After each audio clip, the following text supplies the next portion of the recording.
Aí tem uns crentes, porque pasmem os irmãos, pasmem os irmãos. Você sabia que tem crente que tem medo de falar do arrebatamento? Ele vive uma vida tão boa que ele não quer nem que Jesus volta. Vou te dar uma notícia, se tu gosta da tua casa mais do que o arrebatamento, se tu gosta do teu carro mais do que o arrebatamento, se tu gosta da tua conta bancária mais do que o arrebatamento, se tu gosta da vida que tu leva muito mais do que o arrebatamento, cuidado que de repente o céu não é para você. Teu dinheiro, teu patrimônio, tua casa, teu carro, tudo que tu tem não substitui e nem pode se comparar à vinda de Jesus. Tem gente que não gosta de falar do arrebatamento, só para você ter uma base. Tem uns que dizem assim, pastor, mas vai demorar para Jesus voltar. Por quê? Porque foi Jesus quem disse, enquanto o evangelho não alcançar toda a criatura. Deixa eu te dar uma notícia. E você acha que para Jesus chegar num lugar e se revelar, precisa de mim, de você ir lá? Primeiro, do jeito que está a tecnologia, meu irmão, Jesus chega sem precisar de alguém que vá. Aí você pode dizer assim, pastor, mas nos países comunistas que a internet é monitorada, controlada. Se você for na China, por exemplo, você não acessa o que você quer. Tem limite para você acessar. Aí você diz, então não pode chegar o evangelho lá. Eu vou na contramão. E quem diz que para Jesus chegar lá, ele precisa de internet? Você sabia que se Jesus quiser salvar alguém agora, ele desce e se revela do jeito que ele é? Você sabia que no bater das asas de uma borboleta, no voar de um pássaro, no canto de um pássaro, Jesus pode se revelar ao pecador? Você sabia disso? Vou te dar uma notícia. Eu fui visitar uma senhora que mora a 25 quilômetros do lado de Catanduva. A mulher teve uma visão e mandaram ela procurar um pastor. E quem que acharam? Esse cara sou eu. E eu fui lá. Preste atenção nisso aqui. Chamava-se Dona Maria, hoje ela dorme no Senhor. 98 anos de idade, nunca pisou numa igreja evangélica. Só que ela teve uma visão. Ela foi falar para o padre. O padre disse, a melhor pessoa para te falar disso é um pastor. E chamaram eu e eu fui lá. Aonde estava a Dona Maria? Andando no sítio, lá no meio do chiqueiro dos porcos. O neto dela foi buscar ela. E quando ela veio, pensa numa senhora magrinha. Eu já vi gente magra, mas igual aquela senhora. Mas ligeira para andar. E estava tendo um surto de dengue em Catanduva esses tempos atrás. Aí, conversa vai. Ela perguntou assim para mim, de onde o senhor é, pastor? Eu falei, eu vim de São Paulo. Ela disse, o senhor não está com medo da dengue, não? Eu falei, Dona Maria, a gente se cuida, mas quem guarda a gente é Deus. Eu falei, bom, eu não vim falar de mosquito, eu vim falar de Jesus, né? Aí eu catei e falei para ela, e a senhora, está com medo? Ela falou, aí já me deu logo um jab. Eu falei para ela, e a senhora tem medo do mosquito? Ela falou, o mosquito só pica quem fica parado. Eu não fico parado, eu quero ver ele me acompanhar. Pronto, 98 anos, calção do popó. Aí eu falei, bom, eu vou entrar com Jesus. Falei, sabe o que é isso? É que Jesus está voltando. E um dos sinais do arrebatamento da igreja e da volta de Jesus são pragas. Terremoto, guerra, rumores de guerra, pragas. Ela falou, e eu vi Jesus voltando. Quando ela falou isso, eu falei, como é que é? Ela falou, eu vi Jesus voltando. Eu estava sentada nessa cadeira de frente para o pasto, nós de frente com o pasto. Ela de frente para o pasto, eu sentado nessa cadeira, 3 horas da tarde. Quando eu olhei para o céu, o azul do céu começou a se enrolar como uma cortina. E por trás do azul saiu uma luz tão forte que o sol perdeu a força. E no meio da luz uma voz disse assim, Jesus breve vem. Eu fui perguntar para o padre e o padre mandou perguntar melhor para um pastor evangélico. Eu disse, então eu estou entendendo e eu vim aqui para lhe explicar. É que Jesus está voltando e para a senhora ir para o céu, ela tem que aceitar Jesus. A pergunta é, a senhora quer aceitar Jesus? Ela disse, se for para ir para o céu, eu quero aceitar Jesus agora.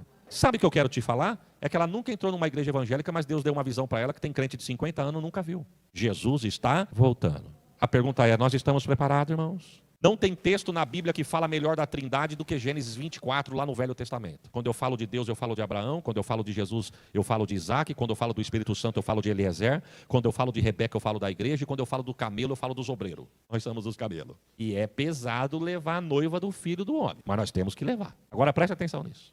Ele levou quantos dias para vir? Quantos? Eu deduzo pela lógica que foi 30 para voltar. Agora me responda uma coisa, você sabe qual que era o papo desses dois em 30 dias de viagem? Você já parou para imaginar, irmão? 30 dias viajando de camelo, atravessando o deserto? Tinha assunto, hein? Você sabe qual que era o assunto? Eu acho que eu sei. Isaac. Que Eliezer ficava lá a viagem toda. Você vai ver quando você conhecer o moço para quem eu vim te buscar. Daqui, ó. Com 15 dias de viagem, você vai ver, você vai amar o moço. Não, eu já estou amando só de ouvir você falar. Quantos solteiros que tem aqui que acreditam no amor à primeira vista? Agora vai casar. A senhora também. E vou falar para você que não acredita e é solteiro, vai ficar solteiro o resto da vida. Porque eu não sou romântico, mas o amor à primeira vista é assim mesmo. Vou te explicar. Quantos anos o senhor tem de casado, pastor? 17 anos de casado. O senhor não viu a pastora de longe, ou ela viu o senhor, mas de longe um olhou para o outro? É um amor à primeira vista. Sabe qual que é o mal dos jovens hoje? Que em vez de olhar dentro da igreja, quer olhar para a rua. Na rua não tem nada para olhar, é aqui dentro que Deus tem para você. Pronto, já começa por aí. Segundo, e tem que olhar. Não é pecado olhar não, se é solteiro, não é para olhar para quem é casado. Casado olha porque é teu. E o solteiro... Olha, gostou? Gostei. Então pronto, manda um currículo. Quando eu fui pregar na igreja da Sheila, minha esposa, os jovens da igreja da Sheila eram 120 vozes no domingo à noite. O púlpito era aqui, a igreja gigante, galeria, esse lado aqui, ó, pegava do pé da parede, passava pela mesa de som e ia quase o fim da igreja. 120 jovens só na mocidade. Quando o pastor falou os jovens louvando a Jesus, que levantou a mocidade, que levantou aquele monte de jovens, que eu olhei para a Sheila e falei, terra, no púlpito, não é pecado não, irmão. Falei, deixa eu ver o dedo daquela obreira lá.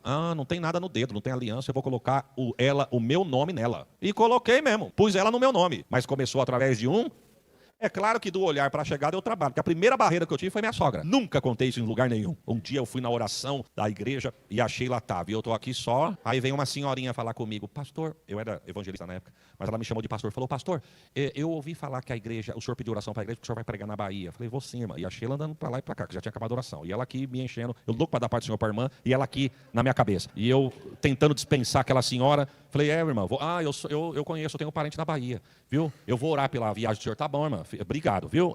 E de olho na Sheila. De repente a Sheila veio chegando, meu coração foi pulsando. Aí quando a Sheila chegou, ela falou assim, essa aqui é minha filha, irmão. A senhora não quer sentar para nós conversar? Não, irmão, diante de Deus. Ela falou, não, agora eu preciso ir embora. Vamos embora, filha. Deus abençoe. Pai do céu. Mas começou através de um? É isso mesmo. Agora, o texto vai dizer que Rebeca começou a amar Isaac antes de ver Isaac pela primeira vez. Por quê? Porque o Eliezer falou de Isaac para ela todos os dias. Como eu disse que a figura do Eliezer na igreja é o Espírito Santo, deixa eu te fazer uma pergunta. Quantos já viram Jesus a olho nu aqui? Levanta a mão. A olho nu. Agora, quantos que nunca viram ele, ama ele e dão glória, sem ver? Deixa eu te fazer uma pergunta. Como é que você ama alguém que você nunca viu? Porque todo culto o Eliezer chamado Espírito Santo está aqui dizendo, você vai ver quando a trombeta tocar. Nós amamos ele, irmãos.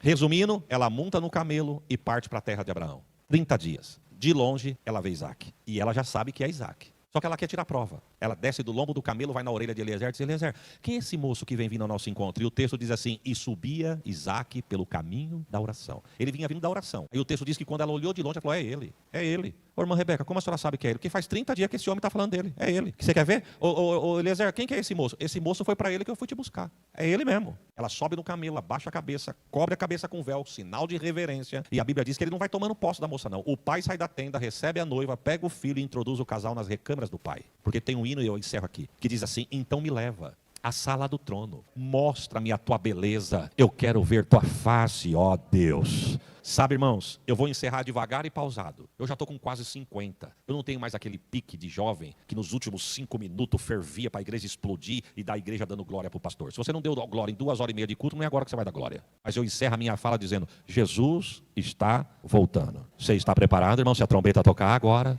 O Eliezer está aqui. Irmão, só é enganado quem quer, viu? Só não ouve a voz de Deus quem não quer. Porque todo dia que a porta da igreja está aberta, o Eliezer está aqui. A trombeta vai tocar. A trombeta vai tocar. A trombeta vai tocar. E que nós estejamos preparados. Uma das orações, na minha simplicidade, viu, irmãos? Na minha simplicidade, tem hora que eu me pego orando assim. Senhor, se eu puder escolher, quando a trombeta tocar, deixa eu estar com a minha família, mas que a gente sobe tudo junto, não deixa ninguém para trás, não. E se a trombeta tocar agora antes de eu chegar em casa? Eu subo com os irmãos por Jundiaí, minha esposa, meus filhos e os irmãos de Catanduva sobem por Catanduva, e a gente encontra Jesus logo ali. Você crê nisso, irmãos? Deixa eu dar uma pincelada só para quem vai ficar.